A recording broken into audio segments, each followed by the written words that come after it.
बोलिए गोविंद गुरु महाराज की, बोलिए मामा बालेश्वर की, बोलिए गोटी अम्बा की। आज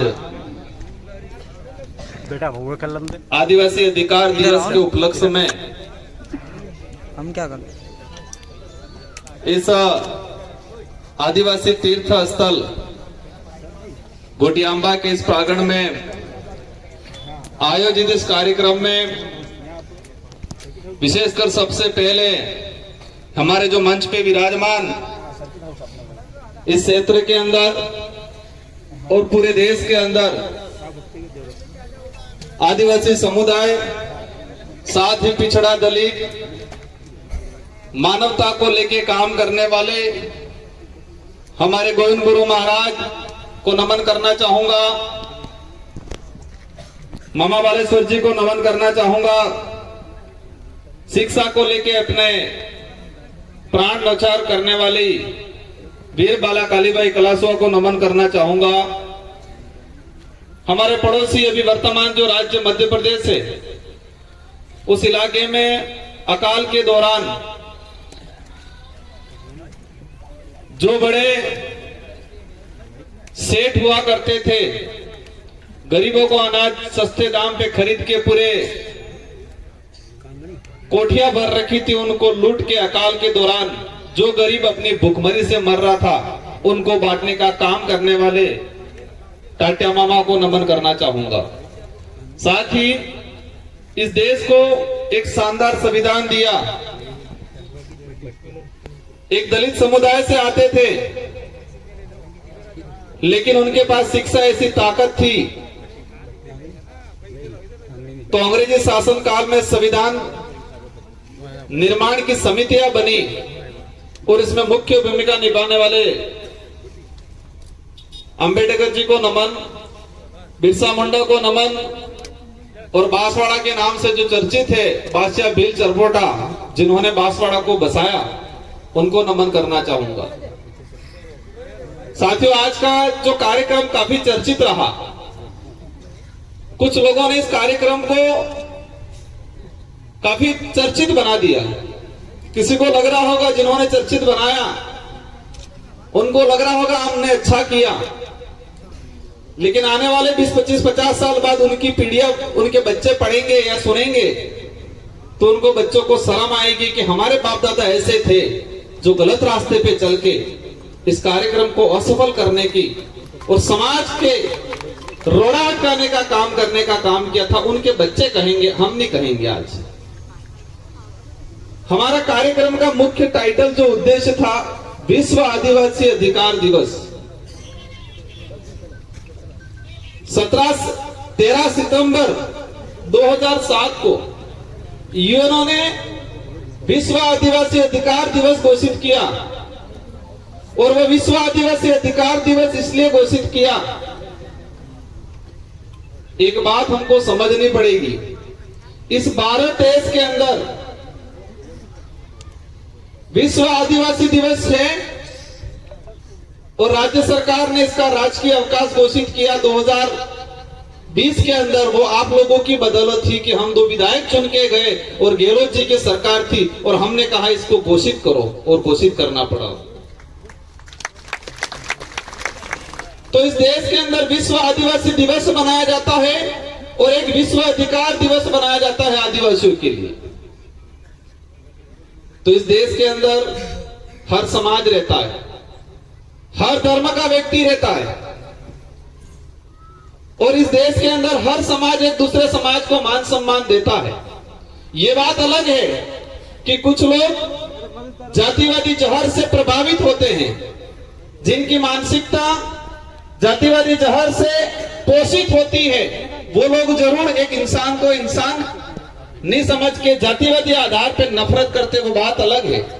लेकिन अधिकतर संख्या में इस देश में हर समाज एक दूसरे समाज को सम्मान पूर्वक देखता है। लेकिन कुछ अपवाद जो जातिवादी जहर से प्रभावित होकर उनकी मानसिकता प्रभावित होती है, पोषित होती है, और पोषित होने के बाद वो इंसान से नफरत करते हैं। तो इस देश में सिर्फ विश्व आदिवासी दिवस क्यों मनाया जा रहा है और आदिवासी अधिकार दिवस ही क्यों घोषित किया ये उन्होंने? ब्राह्मण दिवस भी करना चाहिए था, जैन दिवस भी करना चाहिए था, मुस्लिम दिवस भी करना चाहिए था, यूएनओ को विश्व हिंदू दिवस के नाम से भी घोषणा करना चाहिए था, किसी अन्य धर्म के नाम से भी घोषणा करना चाहिए था, लेकिन किया है क्या? आदिवासी विश्व आदिवासी दिवस संयुक्त राष्ट्र संघ ने और 2007 के अंदर विश्व आदिवासी अधिकार दिवस एक मानवाधिकार दिवस है, क्योंकि मानव धर्म सबसे बड़ा धर्म मान लो। लेकिन आदिवासियों का दिवस इसलिए घोषित किया कि इस देश के अंदर नहीं पूरे विश्व के अंदर जो स्थानीय जो ट्राइबल्स है उनके अधिकारों का शोषण किया गया आज तक। हमें संविधान के अंदर अधिकार मिल गया, आरक्षण मिल गया, संवैधानिक प्रावधान मिल गए संविधान में, लेकिन इसको धरातल पे आज तक लागू नहीं किया गया। तो धरातल पे अधिकार लागू कौन करेगा? जो विधानसभा लोकसभा में बैठने वाले लोग, सांसद और विधायक, और वर्तमान में या भविष्य में जो भी तत्कालीन सरकार रही होगी बहुमत में, कैबिनेट का अधिकार है कि संविधान में जो प्रावधान है उसको धरातल पे लागू किया जाए, लेकिन आज तक नहीं किया। मैं इस पांडाल में जो विराजमान सभी साथियों से जानना चाहूंगा, हालांकि ये राजनीतिक मंच नहीं है, न ही हम राजनीतिक पे चर्चा करना चाहेंगे, लेकिन हमारी समस्या जो पैदा हुई वो कहीं न कहीं इन्हीं कारणों की वजह से हुई।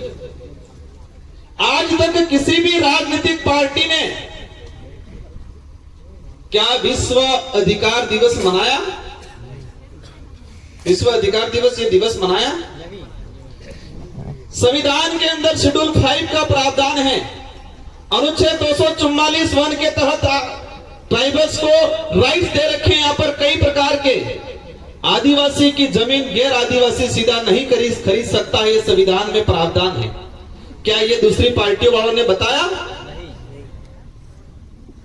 इस इलाके के अंदर रिजर्वेशन का प्रावधान, प्रायोरिटी आदिवासियों को दिया जाएगा, यह संविधान के अंदर 1950 में ही प्रावधान हो गया। क्या ये बात किसी ने बताई हमको?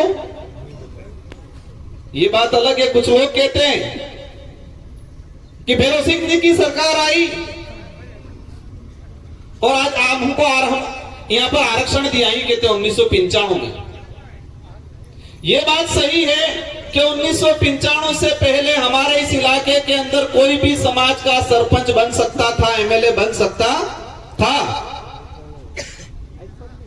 और जब ये पैसा एक्ट के संबंध में आंदोलन चले और 1994-95 के आसपास राजस्थान के अंदर भैरव सिंह जी की सरकार थी, बीजेपी की सरकार थी, इसलिए बीजेपी वाले कभी खुश होकर ये कहते हैं कि आरक्षण हमने दिया। ये सच्चाई क्या है? सच्चाई ये है कि सुप्रीम कोर्ट के अंदर एक याचिका दायर की कि संविधान में 1995 से यह प्रावधान है कि शेड्यूल 5 और शेड्यूल 6 का जो क्षेत्र है वहां पर शासन और प्रशासन में 100% रिजर्वेशन ट्राइबल को मिलना चाहिए। इसके बावजूद भी आप शासन के अंदर, मतलब शासन में सरपंच, प्रधान, जिला प्रमुख, एमएलए, एमपी, ये शासन हो गया, और प्रशासन मतलब अपने सरकारी नौकरी। तो संविधान में प्रावधान था और उसको लेके सामाजिक सेवी नॉर्थ ईस्ट का समाज सेवी था, उसने सुप्रीम कोर्ट में याचिका दायर की कि देश के अंदर संविधान के अनुरूप शेड्यूल 5 के प्रावधान लागू नहीं है। और सुप्रीम कोर्ट ने डंडा किया सभी सरकारों को। राजस्थान के अंदर उसमें भैरव सिंह जी की सरकार थी और कहा कि संविधान में प्रावधान है, आप लागू कहीं क्यों नहीं कर रहे हो, और उनको मजबूरन लागू करना पड़ा उस समय। इससे क्लियर ये होता है कि किसी पार्टी वाले ने आरक्षण नहीं दिया है। आरक्षण हमारे बाप दादाओं ने लड़ झगड़ के अंग्रेजों से, राजा रजवाड़ों से, मुगलों से संविधान के अंदर प्रावधान करवाया। 1875 का जो अधिनियम था उसमें यह शेड्यूल 5 का प्रावधान हुआ और 1950 के अंदर संविधान के अंदर एज इट इज इसको लिया गया। हमारा विषय यह था आज, हमारा विषय ये था कि हमारे लोगों को हमारे राइट्स अभी पूर्व वक्ताओं ने बताया, क्या बोला, पुलिस प्रशासन परेशान करता है, राजस्व वाले परेशान करता है। हम सभी को दोष नहीं दे सकते। हो सकता है कुछ % जो गलत मानसिकता से या गलत विचारधारा से प्रभावित लोग होते हैं अधिकारी, वो जरूर हमारा शोषण करते होंगे, हर कोई नहीं करता है। तो उसको लेके भी कहना चाहूंगा, हमारा राइट से अधिकार ये है, पेशा एक्ट। पेशा एक्ट में ये स्पष्ट कर रखा है कि 2 साल तक की सजा वाला कोई भी मामला संबंधित थानेदार सीधा थाने में मुकदमा दर्ज नहीं कर रहे। ये पेशा एक्ट में प्रावधान कर रखा है। 2 साल की कम सजा वाला छोटा मोटा मामला अगर कोई भी आदमी सीधा थाने में जाए तो संबंधित जो जांच अधिकारी है वो पेशा एक्ट की जो हमारी ग्राम सभा है उस ग्राम सभा को भेजेगा। ग्राम सभा पहली प्रायोरिटी देगी कि आपसे समझौता हो। ये कानून में लिखा हुआ है, पेशा एक्ट में लिखा हुआ है। ये बात कोई नेता बता रहे हैं, दूसरी पार्टी वाले बताते हैं। अब इस बात को करने के लिए हम आए थे यहाँ, संविधान की 5वीं अनुसूची के प्रावधान को बात करने आए थे। सुप्रीम कोर्ट के कई जजमेंट आए हैं, उस जजमेंट में कहा है कि आदिवासी हजारों साल से इस पे शोषण हुआ है, तो आजाद भारत के अंदर संविधान में जो प्रावधान है आदिवासियों को मिलना चाहिए। ये सुप्रीम कोर्ट और हाई कोर्ट के कई जजमेंटों ने कहा है। हम ये बात करने आए थे, लेकिन बात को, इस मुद्दे को भटकाने के उद्देश्य से ये पहली बार नहीं हो रहा है। और हमें भी पता था ये चीजें आएगी, हमारा अड़चन, हमारा विरोध भी होगा, हमें गालियां भी देंगे, हमारे साथ धक्का मुक्की करने भी आएंगे भविष्य में, क्योंकि कुछ लोगों को मानसिक रूप से गुलाम बना रखा है। क्या कर रखा है? मानसिक रूप से गुलाम। हम अधिकार की बात करने आए, उन्होंने धर्म की बात को लाके रख दिया। लायक नहीं लाए यहां। क्या कहा? राजकुमार का विरोध करेंगे। राजकुमार 2 बार विधायक रहा, 84 की जनता ने मुझे बनाया, और तीसरी बार आप सब ने रात दिन मेहनत करके मुझे सांसद बनाया। 2 बार विधायक रहते हुए विधानसभा में मैंने ये बात बोली है। ऐतिहासिक आधार पे ये स्पष्ट है कि आदिवासी समुदाय की परंपरा, धार्मिक व्यवस्था किसी भी धर्म से मेल नहीं खाती। संवैधानिक प्रावधानों से यह स्पष्ट है कि आदिवासी समुदाय धर्म पूर्वी है, और कई सुप्रीम कोर्ट और जजमेंट के जो आए हैं उससे यह स्पष्ट है कि आदिवासी ना हिंदू है, ना ईसाई है, ना मुस्लिम है, ना बौद्ध है। और यही नहीं, कई लेखकों ने, कई बुद्धिजीवियों ने लिखा है, और उस पर थोड़ी देर आएंगे अपन। मैं एक चिट्ठा निकाल के लाया, जब उन्होंने विरोध करना शुरू किया, धर्म को लेके ले आए, हम अधिकार की बात करने आए थे, ये धर्म पे आ गए। धर्म हमारा विषय नहीं है, नहीं हम धर्म पे जाना चाहेंगे, लेकिन ये बात जरूर कहेंगे कि हम गोविंद गुरु महाराज, मामजी महाराज, मामा बालेश्वर, उनको मानेंगे, किराएदारों वालों को नहीं मानेंगे। आज मेरा विरोध कर रहे हैं ये। मैं किस जगह से आता हूं? मैं 84 से आता हूं, और गोविंद गुरु महाराज को पहला शरण हमारे परिवार के लोगों ने दिया था। कलसी बेमा ने नाम सुना होगा आप लोगों ने, कलसी बेमा, और हमारी रोड गोत्र के, हमारे परिवार के, हमारा खून था वो। गोविंद गुरु महाराज ने पहली शुरुआत भक्ति की बात करें आदिवासी समाज में बासिया धाम से शुरू किया, बासिया से, और वो हमारे परिवार कलसी बेमा से, पुराने बुजुर्गों हम वो जानते होंगे, और कलसी बेमा के घर से वो रोध हमारे गोत्र के, हमारे परिवार के लोगों से, वहां से हमारी भक्ति शुरू हुई है। और हमको सिखाएंगे ये भक्ति क्या है। हम कलम जो चढ़ा रखा है उस कलम का विरोध करने आए, और यहां करने का विषय ही नहीं था। ये देश का संविधान ये कहता है